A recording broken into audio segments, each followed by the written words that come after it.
What's up, guys? This is Chris here, and today we are out here on this beautiful day to talk about some German handguns. Today we're going to be going over the Walther PDP and the H&K VP9. Not just comparing two of the models, but sort of comparing them all. So I have about 8 out here, 4 of each, and we're going to be talking about the differences between kind of the entire lineage of the H&K VP9 versus the PDP, if you're wondering which one's right for you, which makes a lot of sense because they're very similar guns used for a very similar purpose from a very similar place, so it would probably take some details to decide between the two, at least if it were me. Now in this video, we're going to talk about their overall reliability, their accuracy, features, track record, optic systems, their recoil impulse, grip texture, cost, availability, and more. So overall, we're going to be trying to compare details between the two and figure out which one is right for you. Now, before we get into this video, I do want to mention my Patreon supporters. Thank you guys very much. It's because of you guys we have guns and ammo and cool stuff on the channel. And if you want to support the video, that's the best way to do it. Just go to the link in the description. Also in that description is a link to a local shelter named Iowa. It's the YSS. Those kids could use your help. So please go down there and donate to those kids. All right, but first start with what is the PDP and what is the VP9? Well, they're both polymer frame striker fired pistols, somewhere between a 3.5-inch barrel and a 5-inch barrel. There are many different options from both companies, but one I think has a little bit more. So first we're gonna go over the H&K VP9 series. Now, there's old VP9s and the new VP9s. There's basically 2 generations that I'm aware of, maybe there's 3, and there's a couple of different variants between the generations. So first off, we have the VP9 SK here, which is the tiny VP9. Now this one I have the least amount of experience with. I have maybe a couple hundred rounds through this, and it's a cool gun, but it doesn't fit in a niche that I'm completely interested in personally, so I didn't shoot it a lot.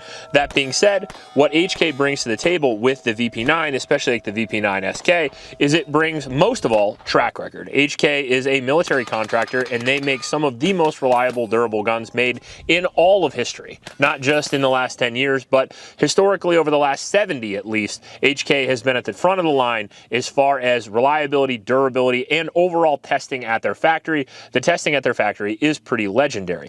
Now, they came out with the VP9 series over 10 years ago now to try to compete with companies like Glock and M&P that were already doing the damn thing. Also Walther, which we'll talk about in a minute.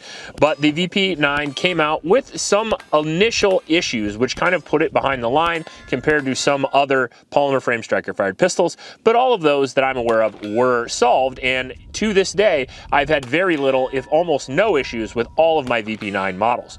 Not only do they have the track record, but they are extremely reliable, and they do have some features you won't find on the PDP. First off, the VP9 comes with an interesting set of sights. This old model has the illuminated front with the blacked out rear. It does come with cocking serrations on the rear of the slide, so you can grab it and use it if you want to. You can grab the front, you can grab the back, you can pretty much grab her anywhere. It also comes with a standard paddle magazine release, although they do make the VP9B series, which has an American style magazine release. But you can get both. You can either get the paddle or the magazine release. Even the new one, this is the VP9F, as you see here. This is the brand new one from this year. Also has the paddle magazine release. So if you like that, or if you're a left-handed person and you don't want to switch the magazine release over, let's say you're a right-handed person, you live with a left-handed person, this actually isn't a bad gun to use. That way both of you can use it with your thumb if you don't like the finger technique to drop the mag. Now, another thing that makes the VP9 interesting is their grip. So their grip is the most adjustable grip on a polymer frame striker fired pistol. Not only can you adjust the backstrap system like you can on some other guns, but you can actually adjust the panels inside. So if you have larger hands, you can actually make the grip bigger or smaller depending on what you want, which is a feature that was sort of lost with the polymer frame pistols for a while, and that I personally was very accustomed to on steel frame guns where you can change the grips. Whereas the VP9 is still kind of the only game in town if you want to make the grip bigger or smaller. Now, both of them run a pre-cock striker design, which I believe was taken from the Walther P99. And that's a good segue into the Walther PDP. The Walther PDP is actually the predecessor, whatever $2 word you want to put in there, of the Walther PPQ, which is the $2 word of whatever the P99 is. So the P99 came out in the late 90s. First time I ever saw one, I think Pierce Brosnan was using one in The World Is Not Enough. He was the first Bond to actually bring a good gun. I would have the P99 over the PPK any day and twice on Sunday. The PPK was a great gun for like the 1950, but you know, for the year 2000, let's pump it up to double stack 9mm. Now, the P99 was a phenomenal gun. It was pre-cock striker, and they updated it to be the PPQ with a lot of new features. And the PPQ, although it was a great gun, had some issues and introduced the PDP. Now, this is a Walther PDP Pro. This is the newest model here, and you can see there are definitely some differences between the PDP and the VP9, although their silhouette is very similar, and they're made in a very similar place, not far from each other at all. Now, as you can see, the slide serrations on the VP9 are much smoother, but they're still able to be used, whereas the PDP has very, very thick serrations, and you won't be able to miss those. It doesn't have the cocking fins, but the serrations are more aggressive. The second thing is the PDPs can come with one of two different options of trigger. First, they can come with the standard trigger, which is honestly very similar to the VP9. If you can see there, they are very, very similar, but if you pay a little bit more, you can upgrade to the Pro model, which adds the Walther dynamic trigger, which is not only adjustable, but it actually is a really good pull and probably the best striker-fired polymer frame trigger on the market, although the VP9 is right up there as well. Because they're both pre-cock striker triggers, they are much lighter than something like a Glock trigger or even an M&P trigger, so it allows you accuracy at distance.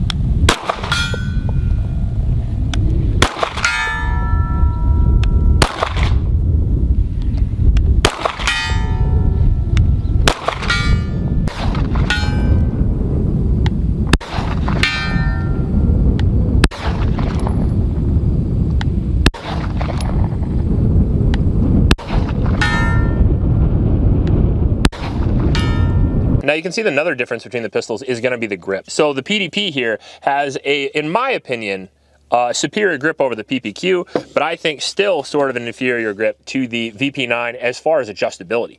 That being said, the PDP is more aggressive and the grip texture feels better in my hand, so it is better in that category. So if you're looking for a more aggressive grip, PDP is the right choice. If you're looking for a more adjustable grip, the VP9 is the right choice. That being said, if you want really aggressive texture, you could always silicone carbide it like this one here. Basically just put epoxy and silicone carbide all over it. It's sort of like grip and sandpaper, or you can just get yourself a set of handle grips and you can put them on there if you want to. Now, the other major difference between the PDP and the VP9 is obviously going to be track record, which we mentioned before. HK probably has a better military track record than Walther, but Walther's actually been around a very, very long time and been making handguns, I believe, for much longer than HK. As a matter of fact, the Walther P38 is sort of the godfather of the modern operating semi-automatic pistols today. And on top of that, the PPK was sort of the godfather of semi-automatic concealed carry guns. So Walther's been in the game for a very long time, and I would consider track record between the two pistols even. Now, if we're going for reliability, we've had some malfunctions with each, don't get me wrong, but overall, I think I've had around 10 models of the PDP, and all of these videos are online, by the way. If you don't want to hear me talk about them, you just want to watch me shoot all the guns, you can feel free to go over. We have first shots and full reviews of VP9s and PDPs, so you can check them out. But overall, as far as the shooting experience goes with the VP9 and the PDP, the reliability is so close together that I would give it a wash, but my personal experience, I would say maybe I would err a little bit on the PDP. I actually used to use a PDP for carry optics, and it was my primary competition pistol. And if you're familiar with competition shooters, they shoot a lot of ammo, and I have thousands of rounds to that pistol, and I would definitely trust that pistol with my life. That being said, the VP9 seems like a great gun as well, and we've had very little, if no issues with that.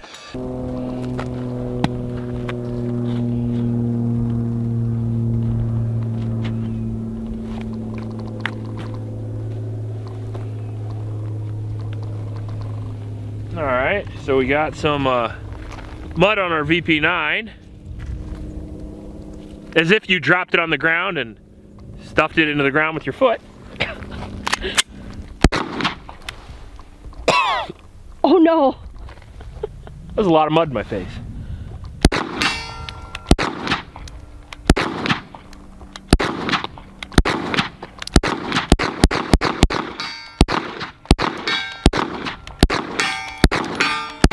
Now, getting into accuracy, the pistols themselves are the same. They're absolutely the same as far as accuracy goes. There's no difference whatsoever. They run almost the exact same trigger system, and they run almost the exact same ergonomics. So overall, I would say the trigger weight is about the same, and I would say overall the barrel quality is pretty close to the same.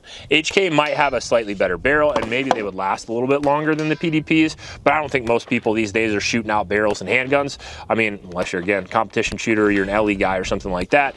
And overall, I think the accuracy that you're going to get is going to be up to you and probably whatever sighting system that you use. If you decide to put an optic on either of these guns, I think you're going to see more accuracy than the difference between the two guns themselves. Now, as far as shootability, I would say that the PDP is faster, personally.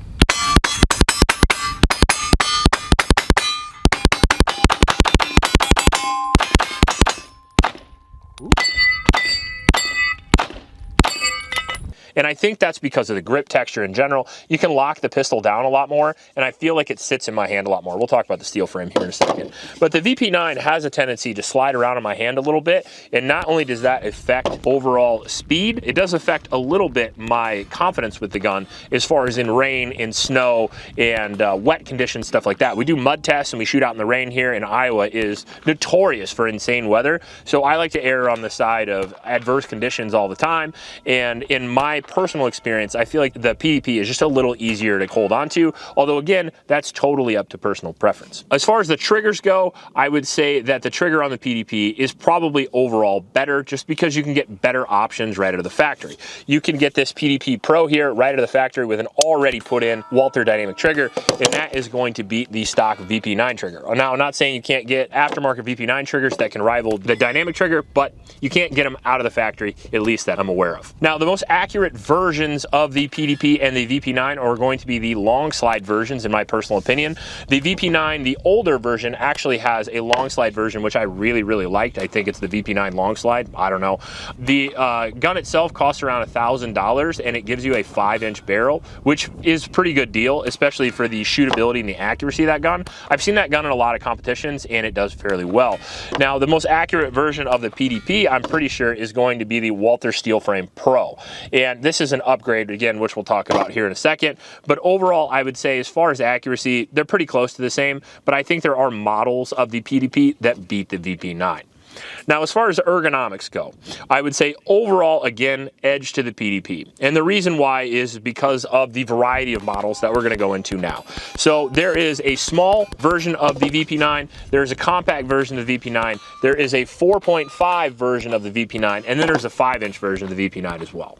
4 different models for 4 different uses. That is standard across the board with most polymer frame pistols. The PDP, however, has been very successful over the past few years, and because of that, there are dozens of models of the PDP. So many so that I literally didn't even want to bring them up here from my gun vault. So what we brought out here was the classic standard edition, obviously missing an optics plate because we'll get to that. This is the no frills, not around version of the PDP. This is the first one I ever got, and this is the one I started shooting competition, which is why it has the silicone carbide. Now, this one has a full-size version, a 5-inch version, and a compact version. You can go up from there to the PDP Pro series, which has a 3.5, a 4-inch, and then also a 4.5 and a 5-inch in the Pro series. So you get the optics included if you want, you get the optics mount, you get the dynamic trigger, and this one actually came with a light as well. You can also get the PDP F version, which is a small grip version of the PDP, and that is meant for smaller statured shooters. I think it stands for female, but in 2025, if you say that, someone will kill you. But it's for females and for little guys. And that version just allows people with smaller hands to be able to get a good reach on the trigger, so you can get the accuracy, the recoil, and control that you want. Then finally, they have the PDP Pro X here, which I think is probably their best version of the PDP. And this guy is a full 5-inch comped gun right out of the factory with all the features they could put on the polymer gun. Now, this guy's around $1,000. The PDP Pro series runs around $700, and the standard PDP, these can be found for $450, $500, which makes them a solid deal. Lastly, they have the steel frame edition, which is what most of the competition shooters shoot because it adds weight to the bottom and it adds adjustable grips. So you get the same adjustability on the grip that you would get on the VP9. Now you can just do it on the PDP, and you can put lock grips and all kinds of cool colors and shit on there. On top of that, again, it adds weight, and it does come with all the same features that the PDP Pro does, which is the magwell, the slide cuts, and all the bougie shit. Now, as far as models go and availability, I think the PDP absolutely crushes the VP9. I think the VP9 has not been as successful inside the United States, and I think because of that, they have a limited selection of models, and because of that, you just can't get the performance out of it that you could with the PDP. Now, if you're shooting the best PDP versus the best VP9, I think the PDP is going to smoke it. That being said, this is $1,000 and this is only $700, so you're more or less putting the standard VP9 against the PDP Pro Series because the PDPs are generally $100 to $200 cheaper across the board. So if I had to compare straight up the PDP Pro Series with the standard VP9, I would have to say that the PDP is probably the winner. Now, I'm not saying the VP9 is a bad gun in any way. It's certainly a great gun, and we do live in the modern age of firearms. But if you're looking for the best bang for your buck, if you're looking for the gun that performs the best for the money, I would say that is probably the PDP. On top of that, they're more available. On top of that, they have more models. And on top of that, overall, I've seen better performance even from them at the same price point. So as much as I love the VP9, and I would definitely carry one, I would definitely use one for home defense, and I shoot it great, I think the clear winner for me personally is the PDP.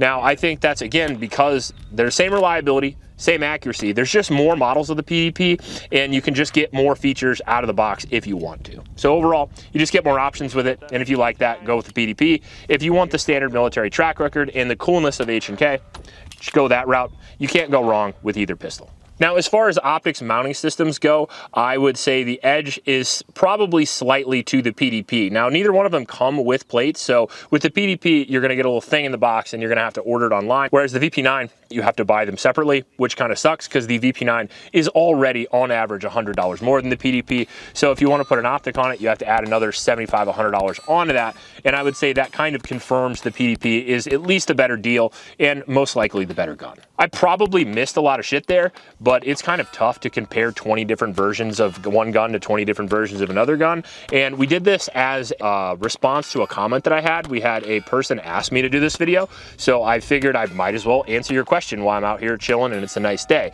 If you guys have any video ideas and if you want any verses, put it in the comment section below, and maybe the top 3 that get the most likes, we'll try to do for you. If you like this video, please like and subscribe. Please stop by our Oklahoma shelters, and remember to recycle. I'll check you later.